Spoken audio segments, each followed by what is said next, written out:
Pernikahan sering dipandang sebagai puncak kebahagiaan, sebuah tempat di mana dua jiwa bertemu, bersatu dan saling melengkapi. Banyak pasangan yang memasuki rumah tangga dengan keyakinan bahwa cinta saja sudah cukup untuk menjaga harmoni. Namun seiring berjalannya waktu, realitas mulai menunjukkan wajahnya. Ada konflik, ada salah paham, ada luka, dan ada jarak yang perlahan tumbuh di antara dua hati. Pertanyaannya, mengapa rumah tangga bisa kehilangan keharmonisannya? Psikologi memberi kita jawaban pertama.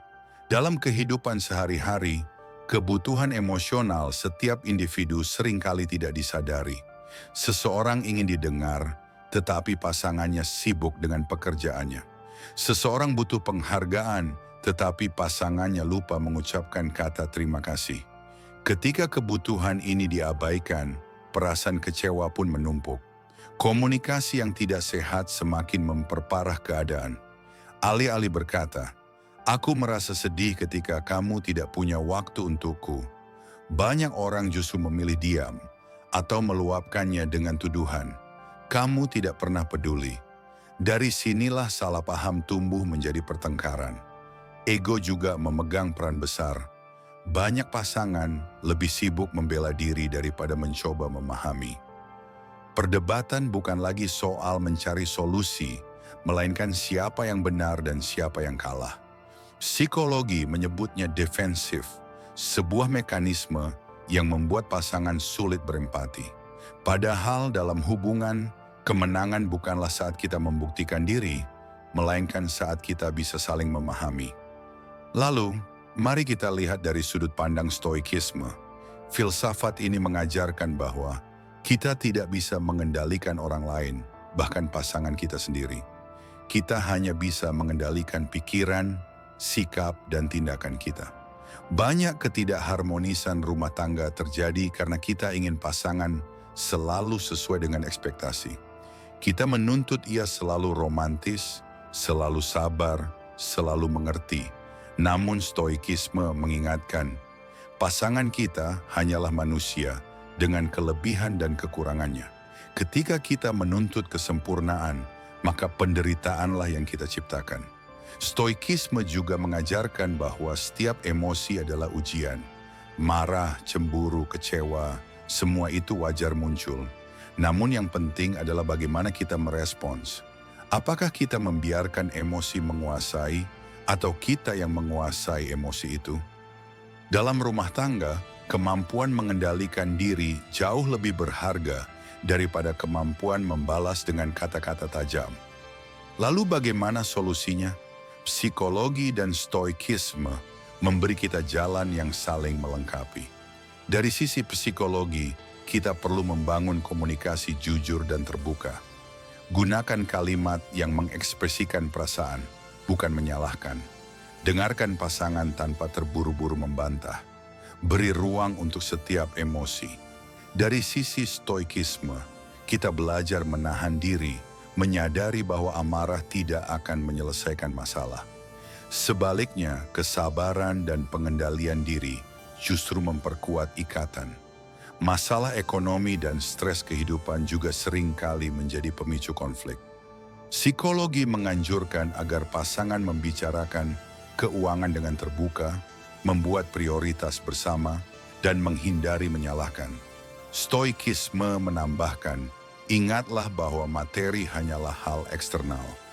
Kita boleh berusaha keras, tetapi jangan biarkan uang menjadi penentu kebahagiaan. Kehidupan sederhana disertai rasa syukur justru lebih menenangkan hati. Ada satu hal penting yang sering diabaikan, kehangatan. Psikologi menyebutnya bahasa cinta. Setiap orang punya cara berbeda untuk merasa dicintai. Ada yang melalui sentuhan, ada yang melalui kata-kata, ada pula yang melalui perhatian kecil. Ketika kita memahami bahasa cinta pasangan, kita bisa menjaga keintiman emosional. Stoikisme mengingatkan kita bahwa setiap momen bersama pasangan adalah anugerah yang bisa hilang kapan saja. Kesadaran akan kefanaan ini membuat kita terdorong untuk lebih sering memeluk, lebih sering mengatakan, "Aku mencintaimu," dan lebih sering bersyukur. Rumah tangga sejatinya adalah sekolah kehidupan. Dari psikologi kita belajar tentang empati, komunikasi, dan keterampilan emosional. Dari stoikisme, kita belajar menerima realitas, mengendalikan diri, dan melihat konflik sebagai ladang latihan kebijaksanaan. Harmoni bukan berarti tidak ada masalah. Harmoni berarti ada masalah, tetapi kita mampu menghadapinya bersama. Bayangkan sepasang suami istri. Sang suami pulang larut karena pekerjaan, sang istri merasa kesepian. Jika ia memilih marah, pertengkaran pasti terjadi. Tetapi jika ia memilih berkata dengan lembut, "Aku merindukan waktumu, bisakah kita cari momen untuk berdua?" Suasana akan berbeda. Sang suami pun bisa menjelaskan kondisinya dan mencari solusi. Inilah contoh sederhana bagaimana komunikasi sehat dan pengendalian diri bisa mengubah konflik menjadi kesempatan untuk semakin dekat. Pada akhirnya, keharmonisan rumah tangga tidak datang dengan sendirinya. Ia adalah hasil kerjasama, hasil kesadaran, hasil cinta yang terus diperbarui. Psikologi memberi kita alat untuk memahami pasangan, stoikisme memberi kita kebijaksanaan untuk mengendalikan diri. Jika keduanya berjalan beriringan, rumah tangga tidak hanya akan bertahan, tetapi juga menjadi sumber kekuatan dan kedewasaan. Dan inilah pelajaran yang paling berharga. Rumah tangga bukan sekadar ikatan lahiriah, melainkan perjalanan spiritual. Sebuah jalan di mana dua jiwa diuji, ditempa, dan tumbuh bersama menuju kebijaksanaan. Keharmonisan sejati lahir bukan karena semua berjalan sesuai keinginan, melainkan karena kita mampu menerima, memahami, dan tetap memilih untuk mencintai, apapun keadaannya. Pernikahan adalah perjalanan, bukan tujuan akhir. Banyak pasangan memulainya dengan penuh harapan, namun seiring berjalannya waktu, tantangan demi tantangan muncul. Pertengkaran kecil bisa tumbuh menjadi jurang, cinta yang hangat bisa terasa dingin, dan rumah yang dulu penuh tawa bisa berubah menjadi ruang sunyi.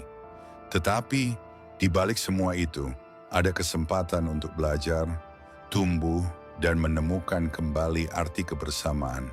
Psikologi mengajarkan bahwa kebutuhan emosional yang tidak terpenuhi, komunikasi yang macet, dan ego yang tinggi sering menjadi sumber ketidakharmonisan. Stoikisme melengkapi pemahaman ini dengan mengingatkan kita tidak bisa mengendalikan orang lain, hanya diri sendiri. Disinilah kita menemukan kunci. Keharmonisan lahir ketika keterampilan psikologis bertemu dengan kebijaksanaan batin. Ketika konflik hadir, jangan terburu-buru melihat pasangan sebagai lawan. Lihatlah ia sebagai cermin yang memantulkan kelemahan dan kekuatan diri kita. Ingatlah kata mutiara, pasanganmu bukan musuhmu, ia adalah teman seperjalanan yang sama-sama sedang belajar memahami arti cinta. Dalam menghadapi masalah ekonomi, jangan biarkan uang merenggut ketenangan. Kekayaan sejati bukan pada banyaknya harta, melainkan pada banyaknya rasa syukur.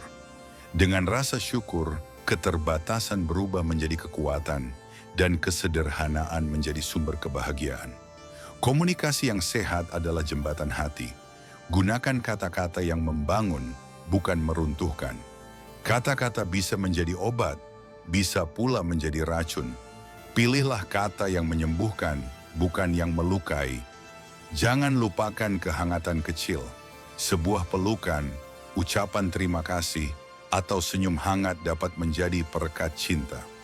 Cinta tidak tumbuh dari hal-hal besar, melainkan dari ribuan hal kecil yang dilakukan dengan tulus setiap hari. Dan ketika emosi memuncak, ingatlah kebijaksanaan stoik.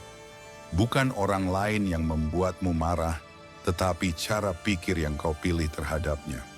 Dengan mengendalikan pikiran, kita mengendalikan hidup. Rumah tangga bukan sekadar kontrak sosial, melainkan ruang spiritual, tempat jiwa ditempa. Setiap konflik adalah pelajaran, Setiap luka adalah kesempatan untuk menyembuhkan, dan setiap perbedaan adalah panggilan untuk saling melengkapi. Akhirnya, renungkanlah kata ini. Rumah tangga harmonis bukan berarti tak ada badai, melainkan ketika dua jiwa memilih untuk tetap berlayar bersama, apapun gelombangnya. Disitulah makna cinta yang sejati, bukan sekadar rasa, tetapi pilihan, komitmen, dan kebijaksanaan untuk terus bersama dalam suka maupun duka.